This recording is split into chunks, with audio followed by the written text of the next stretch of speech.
Bom, vamos lá, né, rapaziada? Não tem como dissociar esse resultado, esse jogo, da atuação de Edna Alves Batista. Ela realmente esteve aquém do jogo. E eu até não tenho nenhum problema com a Edna. Eu sei que tem muita gente que joga um hate nela, assim. Eu já vi boas arbitragens, já vi arbitragens ruins, já questionei, inclusive a ela, muitos questionamentos que tive. Ela apita mais no Campeonato Paulista, né? Tava até meio afastado e eu acho que isso é um grande problema, né? Ela fica daqui a pouco, porque por ser árbitra FIFA, né? Ela apita às vezes competições internacionais. Então quando ela volta para o Campeonato Brasileiro, pega um jogo de um Bragantino tentando fugir da ponta de baixo, um Corinthians que sempre tem uma repercussão muito grande, uma pressão enorme, e aí me parece que ela ficou, que ela sentiu o jogo, Me parece muito claro isso, né? Nas suas decisões. A gente vai falar dos lances capitais. Eu acho que tem um que é muito gritante, né? Que é a expulsão do José Martínez, porque qualquer árbitro ou árbitra ali com um pouquinho mais de inteligência, quando eu falo inteligência não é cognitiva, tá, gente? É inteligência de jogo, é emocional, é controle da partida que os árbitros precisam ter. Vocês sabem, eu fiz o curso lá em 2007, eu tenho amigos árbitros, eu confesso com árbitros, me atualizo o tempo inteiro, então eu tô um pouco, eu sou um amante do tema, tô um pouco no meio deles, assim, fico perguntando, pô, mas nessa hora você faz o quê? E tal, e os árbitros me falam, cara, se você entrar com o regulamento embaixo do braço, com o livro de regras embaixo do braço, você não termina um jogo, você não sai de campo. Então você tem que ter... Isso não é malandragem, isso não é burlar a regra. Não, é você ter um controle do jogo. E muitas vezes o árbitro ele tem esse controle segurando um cartão um pouco aqui, indo na conversa ali, porque ele pendura o cara dentro do jogo, do tipo assim, pô... É uma relação de confiança, né? O árbitro tá ali não para ferrar o jogador. E o jogador muitas vezes tá tentando ferrar o árbitro porque ele quer levar vantagem. E a gente pode questionar isso, mas isso culturalmente acontece. Então o árbitro ele tem que, cara, jogar contra 22 caras que estão contra ele ali naquele momento. É difícil, eu sei que é difícil. Mas os árbitros mais inteligentes emocionalmente, eles conseguem driblar isso tudo. E a Edna, ela não conseguiu. Ela foi pressionada o tempo inteiro, ela tomou decisões confusas, ela teve problemas de critérios. E vamos lá, nos lances capitais do jogo, eu já vou entrar nessa seara, o pênalti cometido pelo Angileri, ele aconteceu, né? Ele é um tranco nas costas. A gente pode questionar se é suficiente ou não, mas ali não é uma disputa de bola no ombro, ele vai no corpo do jogador e existe um texto na regra que fala ombro nas costas é infração, ombro com ombro não é nada, ombro nas costas você está tirando completamente o jogador da jogada. Então ela não marca no campo, então é mais uma decisão capital em que ela depende do VAR, ela vai no VAR e acaba marcando a penalidade. Mas o problema, como disse o Dorival na coletiva, é que outras faltas aconteceram nesse sentido e ela deixou passar. Então, eu entendo a reclamação. Agora, se eu for analisar o pênalti especificamente, o pênalti aconteceu. E aí a gente também vai noutra seara, né, que foi na minha abertura do vídeo. Os erros do time. O Corinthians também deixa escapar pontos em Bragança por conta de erros individuais do próprio time. Erros coletivos também, mas acima de tudo individuais, né? Precisava o Angileri entrar na disputa dessa maneira, correndo esse risco. Então acho que esse é um questionamento. Mesmo que você entenda como não pênalti, no mínimo ele correu um risco e o pênalti acabou sendo marcado. Mesmo com falta de critério, porque isso existe. Então o jogador ele tem que ser inteligente o suficiente para entender que, cara, eu tô jogando contra uma arbitragem que está insegura, que está confusa. E eu não estou falando especificamente da Edna, estou falando em todos os jogos do Campeonato Brasileiro. Os árbitros, eles estão assim. Eles não sabem mais o que marcar. Eles marcam mais pelo instinto. Ou muitas vezes eles marcam ou deixam de marcar, o VAR vai lá, tem uma terceira opinião, o cara vai lá no monitor, tem uma quarta opinião, e aí ele pensa, deixa eu ver, a lua virou minguante aqui, agora eu vou ferrar o time tal. Então assim, e aí o jogador ele tem que entender que, peraí, eu não posso dar brecha. Infelizmente, é o que acontece. E aí... aí vem o segundo tempo e aí tem o lance capital do jogo, que é 14 minutos, um engalfinhamento na área, a bola nem tá em jogo, qualquer árbitro ali para o jogo, conversa, administra e tal. Se ninguém tem cartão amarelo, vá lá, né? Você querer se defender no cartão, porque, cara, ela aplicou 15 cartões no jogo, 2 vermelhos e 13 amarelos, num jogo de 30 e poucas faltas, é muita coisa. E isso mostra insegurança. Porque o árbitro que aplica poucos cartões, ele administra o jogo e não quer dizer que ele seja muito da resenha ou que ele não seja disciplinar, né? Se ele não aplica tantos cartões, muito pelo contrário. Se o jogador respeita o árbitro que ali está e entende o seu limite, pronto. Ele não vai passar daquele limite. E se ele passar, tá aqui o cartão. O cartão não é uma arma para você se defender. O cartão é uma punição por algo que você cometeu um excesso. Então, a Edna estava muito escondida atrás do cartão, né? E esse lance do José Martínez ali, ele é emblemático nesse sentido. Bastava uma conversa, mas ela aplica o cartão meio que para resolver as coisas, é um pouco até cômodo, confortável para o árbitro. Dá um amarelo, não tem resenha, como se precisasse, e aí percebe que o Martínez já tinha.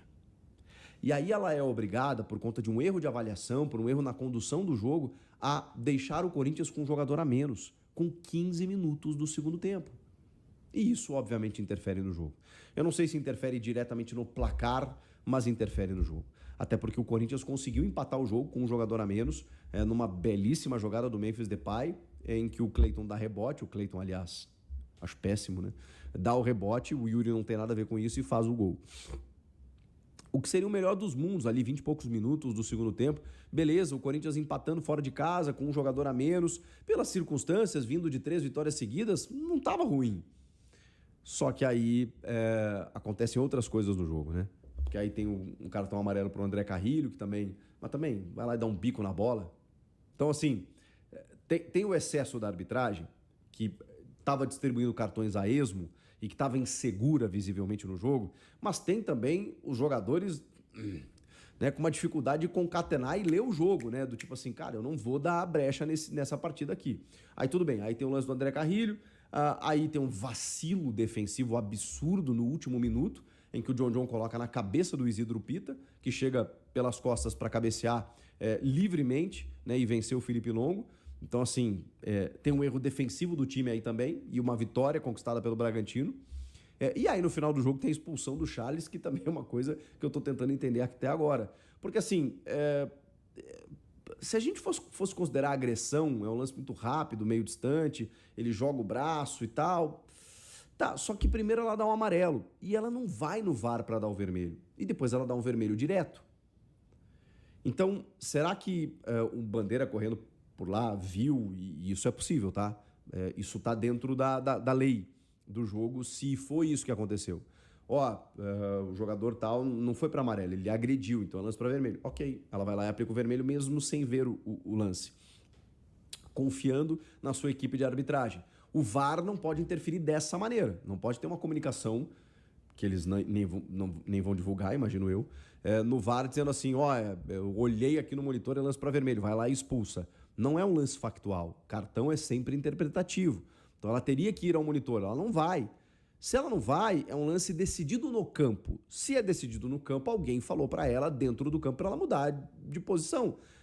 Não é nem mudar, né? Porque ela dá o amarelo e dá o vermelho na sequência. Ela anula esse amarelo para dar o vermelho? Ou ela acrescenta um vermelho depois do amarelo? Foi algo que ele disse após a suposta agressão ao John? Porque se ele tomou os 2 cartões, ele está suspenso 2 vezes. Ele pega uma punição pelo terceiro cartão amarelo, porque o amarelo que ele toma era o terceiro. E aí, como um segundo amarelo anularia esse primeiro, o que acontece? Ele seria expulso, né, por 2 amarelos, cumpriria a suspensão pela expulsão e voltaria pendurado. Isso aconteceria. Como ele toma um amarelo terceiro da suspensão, mais um vermelho direto, ele pega 2 suspensões. Uma pelo terceiro amarelo, outra pelo vermelho direto. E aí eu entendo a revolta, sabe? O Dorival vai pra coletiva e fala assim, cara, eu tive um pênalti contra, que a gente pode questionar se foi ou não, mas eu tive um pênalti contra no jogo. E aí, dificuldade de critérios que ele viu no mesmo jogo, e ao respeito. Eu tive um jogador expulso injustamente, com 15 minutos do segundo tempo. E eu tive um outro jogador expulso, que a gente até agora está tentando entender. E eu tive um outro jogador amarelado. E todos esses caras não estão presentes no jogo seguinte. Então, assim, é óbvio, né? O Corinthians teve muitos prejuízos com a arbitragem nesse campeonato. Muitos. É que a gente meio que ignora, porque o Corinthians está numa condição de meio de tabela. Então, fica muito voltado para Palmeiras e Flamengo. O Grêmio, acho que foi um time que reclamou bastante. É, que, que, que, enfim, que gritaram por questões específicas, mas o Corinthians, como está numa condição de meio de tabela, parece que não incomoda, parece que não grita, parece que não escancara. O Corinthians também está com uma força institucional muito falha, né? Embora o Fabinho Soldado tenha reclamado recentemente, o Dorival tenha falado na coletiva, o próprio Fabinho tenha né, se manifestado, né, contra a arbitragem, mas é muito pouco ainda, né? O Corinthians não tem uma força institucional hoje para reclamar da arbitragem e foi prejudicado muitas vezes nesse campeonato, muitas vezes. Mas enfim, perdeu o jogo. Se a gente for analisar pelo aspecto de que teve erros defensivos, ok, a gente pode entender que perdeu na bola. Pode entender que a arbitragem também interferiu de alguma maneira, acho que não diretamente, mas não tenho como tirar aqui o prejuízo de um jogador mal expulso com 15 minutos do segundo tempo. Tinha muita coisa para acontecer, ainda mais que o Corinthians empata o jogo com um jogador a menos.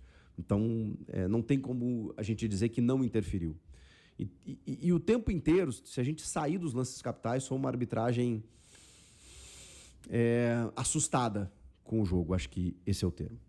Mas, enfim, o Corinthians também teve outros problemas no jogo. Ele perde o Ranieri com 24 minutos do primeiro tempo, que é o jogador que a gente sabe se ausentou diante do Grêmio e que é o cara que corrige muito do sistema defensivo do Corinthians. E ele estava sendo esse terceiro zagueiro, não um cara híbrido como volante, terceiro mesmo, pelo lado esquerdo, junto do Gustavo Henrique e do João Pedro Tchoca. Era 3 zagueiros mesmo, o Martínez e o Bidon mais alinhados como volantes, meio campistas ali, né? Um pela direita, outro pela esquerda. Aí o Rodrigo Garro na meia armação. O Bidon, aliás, mete uma bola na trave. Acho que o primeiro tempo, cara, de enfrentamento que o Corinthians fez, o Corinthians poderia até ter saído na frente.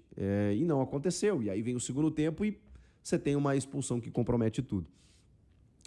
Mas ele foi com uma escalação até muito diferente da que eu imaginava. Né? Ele colocou Martínez, Bidon, ele deixou o Maicon no banco, ele deixou o Carrilho no banco. Então, mas eu entendo, né? Porque o que acontece? Jogo quarta e domingo, quando tem uma semana cheia, você precisa dosar. Porque senão, em algum momento, você vai estourar alguém. O Garro sai 40 e poucos minutos do segundo tempo, já faz um gelo no joelho.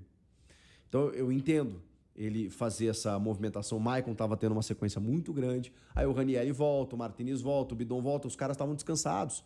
Eles não jogaram contra o Grêmio. E aí você pensa, Bragança, botar os caras para correr lá para conquistar um resultado, um empate que seja. Só que ele acabou perdendo o jogo. Então, agora ele se volta para esse jogo contra o Ceará no final de semana e se quiser pensar em vaga de Libertadores e G7 e tudo mais, vai ter que conquistar um resultado. E já tem essa dificuldade aí de algumas ausências, né? Que é o caso do Charles, que é o caso do Carrilho, que é o caso do próprio Martínez, que acabou expulso no jogo, inclusive. Enfim, cara, jogo ruim, assim, sabe?